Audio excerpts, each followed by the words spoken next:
મિત્રો 16 November 2025 જીસેટના paper 1નું હું માત્ર આન્સર કહેવા જઈ રહ્યો છું. ફટાફટ આપણે માત્ર આન્સર જોશું, એની કોઈ મેથડ નથી. હા, હું એવો દાવો નથી કરતો કે આ જ બધા આન્સર સાચા છે, એટલે કે હું જ સાચો છું એવો હું કોઈ દાવો કરતો નથી. પણ હા, જેટલી મને સમજણ શક્તિ અને મારી જે કંઈ પણ હતી કેલ્ક્યુલેશન એ મૂકી અને મેં આ સોલ્યુશન બનાવ્યું છે.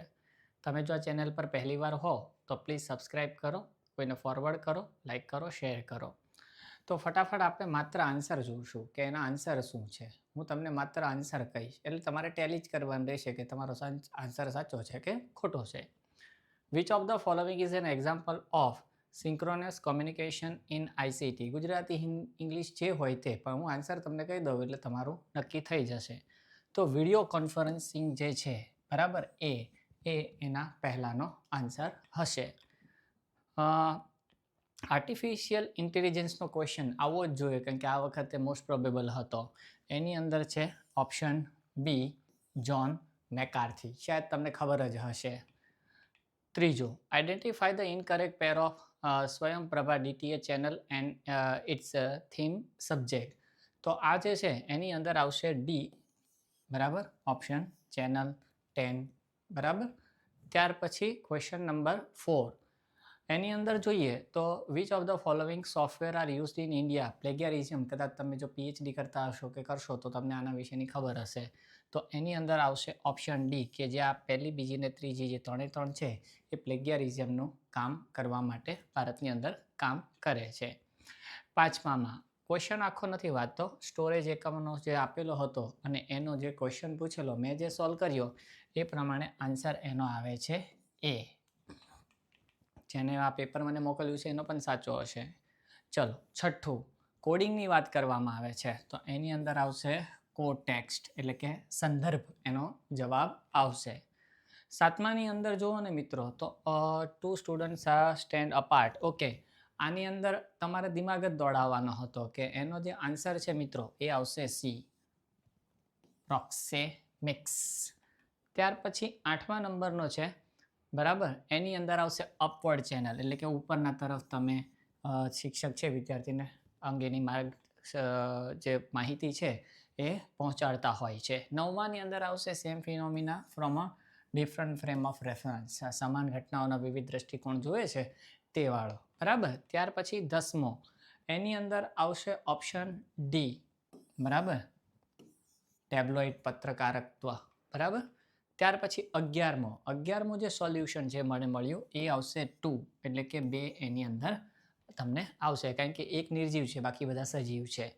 ચલો, 12, આપણે ખાલી જોવાનું છે કે તમારો સાચો છે કે ખોટો, તો એમાં આવશે એ, બરાબર. ગુજરાતી, શુદ્ધ ગુજરાતી હોય તો જ આવડે એવું હતું આ. 13મા નંબરની અંદર મિત્રો આવશે ડી, બરાબર. આ તો બહુ મહા મહેનતે લાંબી પ્રોસેસમાંથી નીકળેલો છે. ચલો, 14ની અંદર આવશે મિત્રો પી, બેંક, બરાબર. ત્યાર પછી 15ની અંદર આવશે મિત્રો બી. ત્યાર પછી 16મો જે પ્રશ્ન છે એ 16ની અંદર પણ આવશે બી. ત્યાર પછી 17મો પ્રશ્ન, એની અંદર આવશે સર્વે મેથડ, બી, બરાબર. 18મા પ્રશ્નની અંદર પણ આવે છે બી મિત્રો, મારી દ્રષ્ટિએ. ત્યાર પછી 19મો પ્રશ્ન, એની અંદર મિત્રો આવશે એ, મૂલ્ય, વલણ, ઘટના, વર્ણન, બરાબર. ત્યાર પછી 20મા નંબરના પ્રશ્નની અંદર આવશે સી, 50% એનો જે ગણતરી કરશો તમને ખ્યાલ કદાચ આવ્યો હશે. 21માની અંદર આવશે 2023, આ તો બહુ એક નવી હતી ઘટના, કદાચ આ તમને આવડતી પણ હશે. 22માની અંદર આવશે મિત્રો સી, ભારતને જ્ઞાન આધારિત સમાજ અને અર્થતંત્ર વાળો. ત્યાર પછી 23 નંબરની અંદર આવશે મિત્રો એ, ગુજરાત યુનિવર્સિટી એ, બરાબર. ત્યાર પછી 24મા પ્રશ્નની અંદર આવશે મિત્રો સી, આ તો બહુ સરળ પ્રશ્ન હતો, Indira Gandhi open national open university જે છે તે. ત્યાર પછી 25મો જે પ્રશ્ન છે એ 25મા પ્રશ્નની અંદર આવશે મિત્રો, આમાં જે સાયન્સવાળા હશે એને ખબર હશે કે નીટની પરીક્ષા આપવી પડે છે એને. 26મા પ્રશ્નની અંદર આવશે ડી, 2020-21, બરાબર. ત્યાર પછી 27મા પ્રશ્નની અંદર આવશે ડી. 227 ભાગ્યા 50. મેં આ કેલ્ક્યુલેશન કરી લીધી છે એટલે જવાબમાં કોઈ શંકાને સ્થાન નથી. ત્યાર પછી સી 0.46, બરાબર. આ પણ ગણતરી મેં પાકી કરીને જ તમને કહું છું. ત્યાર પછી 29મો જે પ્રશ્ન છે એની અંદર આવશે 0.74, એટલે કે બી એનો આન્સર હશે. 30મા પ્રશ્નની અંદર 0.47 જે છે એ એનો આન્સર છે.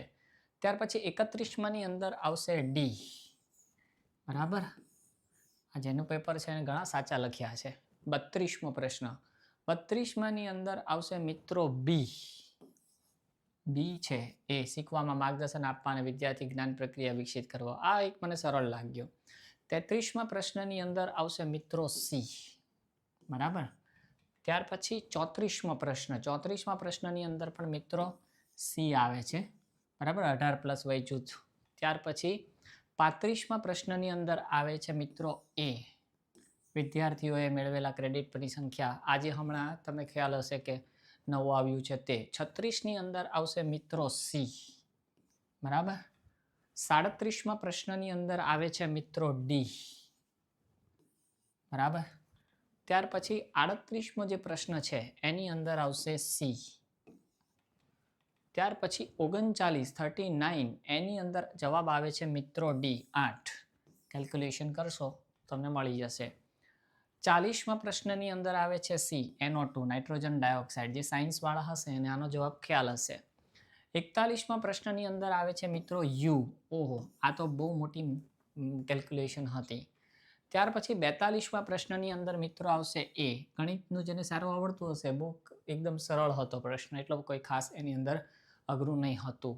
આની અંદર આવશે મિત્રો 108. મને ખ્યાલ છે કે તમે આવા પ્રશ્નોને જવાબ જોવાની તૈયારીમાં હશો, તમારે એ જ જોવાના હશે. 44ની અંદર મારે 28% આવેલું હતું એ, બરાબર. ત્યાર પછી 45મા પ્રશ્નની અંદર મિત્રો આવે છે સી 157.63 રૂપિયા. આ તો એક્ઝેક્ટ બેસી ગયું હતું. ત્યાર પછી 46મો પ્રશ્ન. 46માની અંદર મિત્રો આવે છે બી. 46માની અંદર આવે છે બી. 47 પ્રશ્નની અંદર પણ મિત્રો આવે છે બી. આ જે પેરેગ્રાફ હતો ને એમાં એક જ અલગ હતો, બાકીના બધા બી બેસેલા હતા. ત્યાર પછી 48મા પ્રશ્નની અંદર પણ મિત્રો બી આવે છે. ત્યાર પછી 49મા પ્રશ્નમાં પણ બી આવે છે.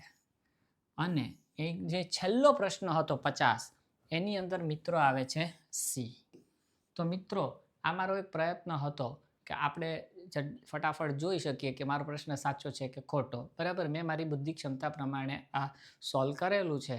તો લાઈક કરો, શેર કરો, સબસ્ક્રાઈબ કરો. પ્લીઝ સબસ્ક્રાઈબ કરો, જેથી કરીને મારા અત્યાર સુધી લગભગ 28,000 કરતાં વધારે વ્યૂઝ આવી ગયા છે. આ પહેલી વાર હું કેમેસ્ટ્રી સિવાયનો કન્ટેન્ટ નાખું છું અને ધીમે ધીમે આવા બીજા આવતા રહેશે, એટલે ચેનલને સબસ્ક્રાઈબ કરો. ધન્યવાદ. ભારત માતા કી જય. જય શ્રી રામ.